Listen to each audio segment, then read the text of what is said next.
Bienvenue dans cette nouvelle page d'information. Au sommaire de ce journal, la création d'un marché unique et libéralisé pour le transport aérien en Afrique, une possibilité pour les compagnies de sortir d'un endettement chronique, un enjeu également en matière de développement du tourisme, où en est le continent dans cet objectif. Nous ferons le point dans ce journal.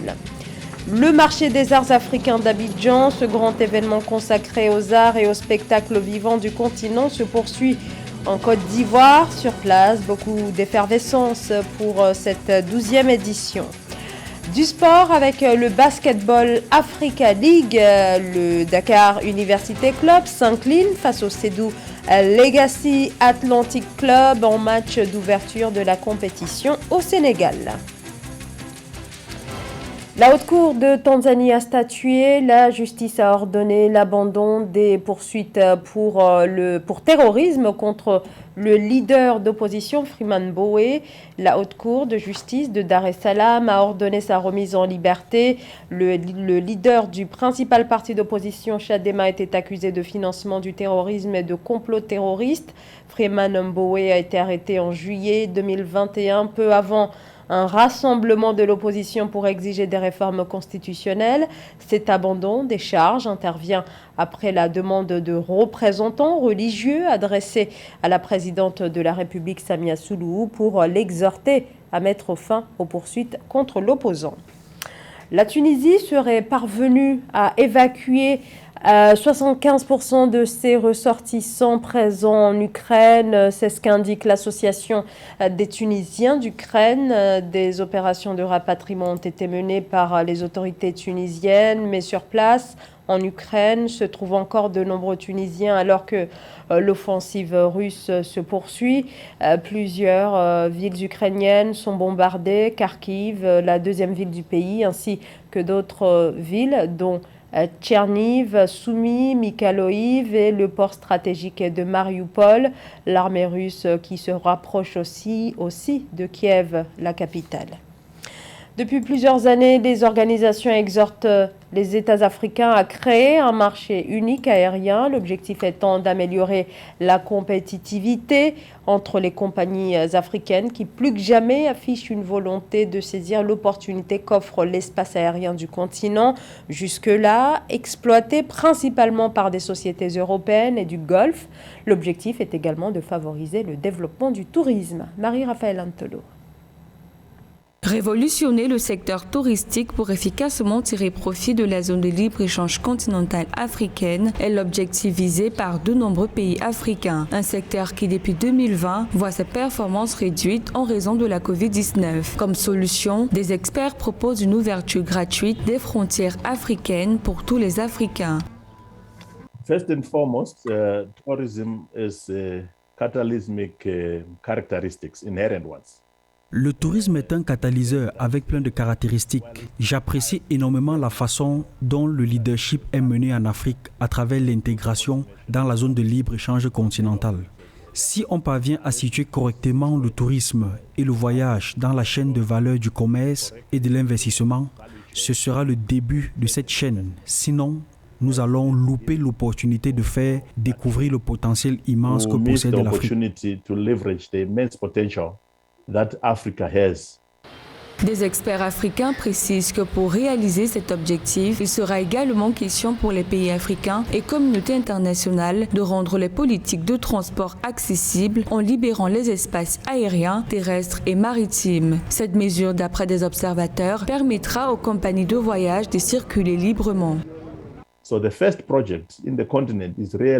premier projet sous le continent est d'abord instaurer un voyage libre en Afrique pour les Africains, ainsi que des libres interactions et engagements.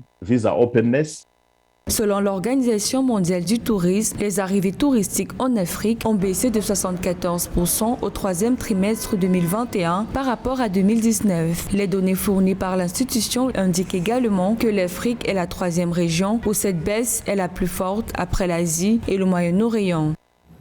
Le Covid-19, près de 6 millions de morts dans le monde depuis le début de la pandémie, c'est-à-dire depuis fin décembre 2019, sur plus de 436 millions de contaminations confirmées. Les États-Unis sont le pays ayant enregistré le plus de décès devant le Brésil, l'Inde et la Russie. Pour ce qui est de l'Afrique, le continent enregistre plus de 249 000 décès et c'est l'Afrique du Sud qui figure parmi les pays les plus durement touchés sur le continent africain avec près de 100 000 morts. Depuis le 1er janvier 2022, le gouvernement botswanais a interdit l'importation de légumes dans le pays.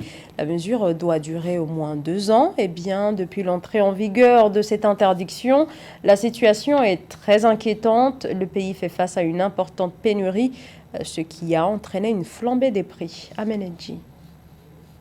À la suite de l'interdiction par le gouvernement d'importer des légumes imposée le 1er janvier au Botswana, les agriculteurs de Pandamatenga disent avoir les capacités pour répondre à la demande du pays. Mais il se pose un problème d'accès à l'eau. Selon l'autorité locale des entreprises, la production des 16 cultures actuellement interdites d'importation devra augmenter de 116%.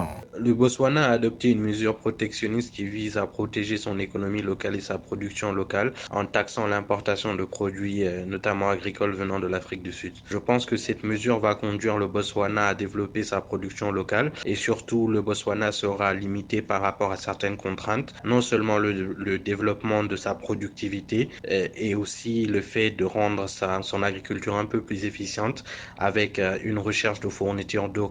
Les pommes de terre représentent l'une des cultures les plus indisponibles en bonne quantité, qualité et prix au Botswana. En plus des tomates et des oignons, elles représentent 53% des importations agricoles totales, chiffrées à environ 100 millions de pesos, principalement approvisionnées par l'Afrique du Sud. L'idée est intéressante afin non seulement de développer local, mais aussi permettre aux agriculteurs d'augmenter leur production et développer l'emploi local. Encore une fois, je pense qu'il est aussi nécessaire d'ouvrir, dans un contexte où on a mis en place la ZLICLAF, d'ouvrir le marché. Donc je pense que c'est un équilibre qu'il faut avoir entre les deux pour avoir une économie qui soit résiliente. Tous les espoirs semblent reposer sur le programme de transfert d'eau dans le cadre du projet de développement agro-commercial intégré du Zambèze. Il consiste à puiser environ 500 millions de litres cubes d'eau chaque année dans la rivière Chobé et à construire un pipeline traversant Pandamatenga et d'autres régions à l'est, au nord et éventuellement au sud du Botswana. Dans l'actualité également, le lancement au Sénégal samedi dernier par le président Macky Sall de la deuxième phase du train express de Dakar, le TER, qui relie depuis décembre en une vingtaine de minutes les 36 km qui séparent le centre de la capitale à la ville de Diamniadio. Le projet ferroviaire vise à désengorger Dakar. À terme, le trajet entre Dakar et l'aéroport se fera en 45 minutes avec le train express, mais la nouvelle ligne a fait l'objet de critiques de la part de personnes expropriées le long de ce trajet. La 12e édition du Massa bat son plein en Côte d'Ivoire, un événement très attendu qui se tient depuis le 5 mars et ce jusqu'au 12 mars prochain. Le plus grand festival africain consacré aux arts et aux spectacles vivants. Reportage Ange Nomagno. Le monde de la culture est en fête à Abidjan. Plus de 90 artistes ont fait le déplacement dans la capitale ivoirienne pour célébrer l'un des plus grands festivals de la culture contemporaine. Le Massa, marché des arts du spectacle d'Abidjan. Pour cette 12e édition, les organisateurs ont vu grand en incluant dans le lot d'invités des artistes musiciens, des danseurs, des comédiens, des cinéastes, des conteurs et des artisans. Massa, c'est pour venir se faire connaître parce que déjà nous sommes dans nos coins là-bas, on ne sait pas si on tisse les pailles. Massa ici, déjà Dieu merci, vous êtes venu m'interviewer, si j'étais dans mon coin là-bas, vous n'allez pas me voir.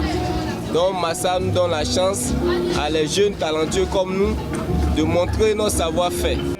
Le Massa s'est donné aussi l'opportunité aux Africains de consommer local. Plusieurs gammes de produits sont exposées dans les stands pour les clients. Je trouve que les couleurs sont belles, le tissage c'est original, c'est africain. C'est parce qu'on a l'habitude de trouver un peu partout là. Ça change quoi, pour vraiment changer de style de temps en temps, le week-end. C'est bon. En tout cas, je trouve que c'est très bon. Un client satisfait par la qualité de son produit. C'est l'objectif recherché par les organisateurs du Massa. Pour approfondir la question, ils ont choisi comme thème les industries culturelles et créatives, le défi des contenus. Le thème du Massa 2022, les industries culturelles et créatives, le défi des contenus, est un appel à la professionnalisation des métiers des arts et une invitation à nourrir notre imaginaire des richesses de notre patrimoine culturel. Des rencontres professionnelles sont prévues pour former les artistes à la création des produits de qualité. Hormis ce programme, le public abidjanais pourra suivre gratuitement pendant 7 jours des spectacles d'artistes venus des 4 coins du continent, des parties de théâtre, de comédie et de défilés de mode. Le Sédou Legacy Athletic Club de la Guinée domine le Dakar Université Club en remportant le premier match du Basketball Africa League. C'était samedi dernier au Dakar Arena à Diamniadio au Sénégal. Le Duc s'est ainsi incliné sur un score de 70-85 face au SLAC. Reportage de Chekou Kamara. Poussé par ses nombreux supporters dès l'entame du match, le Dakar Université Club Duc a rendu une bonne copie en première mi-temps avec 45 points marqués contre 37. Tout présageait un bon match pour le champion du Sénégal. Ça, c'est un manque d'expérience, je dis. C'est un manque d'expérience. On ne peut pas te mener et tu te permets de faire des paniers faciles à l'adversaire. Mais ce sont des choses qui arrivent. Moi, je pense que ce qu'il faut retenir, c'est le premier match. C'est difficile qu'on perd ça. Il faut reconnaître quand même, en face, on avait une défense quand même qui nous a beaucoup gêné. Mais en deuxième mi-temps, on n'a pas défendu. Ça, il faut le reconnaître. On n'a pas défendu. En attaque, on a pris des tirs difficiles, alors qu'on ne parvenait pas à jouer. Au retour des vestiaires, contre toute attente, l'équipe coachée par Parfait Denision Adjivon est méconnaissable. Il termine le troisième quart-temps avec 11 points contre 32 pour le Sédou Legacy Athletic Club SLAC de Guinée. En manque de rythme à l'entame de la deuxième mi-temps, les joueurs de Parfait Adjivon ont longtemps subi le jeu du joueur de Sédou Legacy Athletic Club, souvent organisé autour de la ligne à 3 points. Au retour de la mi-temps, j'ai pu constater que l'équipe du Dakar Université Club a arrêté de marquer les paniers à 3 points. On a pris le contrôle du jeu avec un leader comme Marcus Crawford qui connaît très bien les joueurs du Duc. Malgré le soutien du public, les étudiants n'ont pu retrouver de la contenance pour revenir à hauteur du champion guinéen. L'ultime quart a permis à Mamadi Keita et ses coéquipiers de prendre le dessus et de s'imposer 70-85. C'est la fin de ce journal. Merci de votre fidélité. L'information continue sur Africa 24.